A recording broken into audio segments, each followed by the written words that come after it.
La République, une illusion juridique.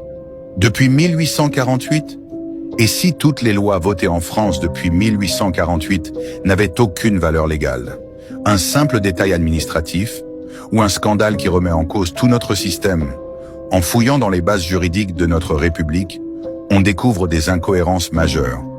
L'article 1er du Code civil de 1816 stipule que les lois doivent être promulguées par un roi. Mais depuis l'abolition de la monarchie, plus de roi, plus de promulgation légale. Ce qui signifie que toutes les lois votées depuis sont juridiquement contestables. Et ce n'est que le début. La Constitution de 1958 elle-même aurait été instaurée en violation des règles constitutionnelles.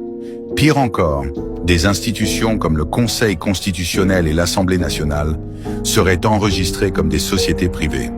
Alors que reste-t-il du pouvoir du peuple souverain ? La Déclaration des droits de l'homme de 1789 affirme que la souveraineté appartient au peuple. Mais dans la réalité, ce principe semble ignoré.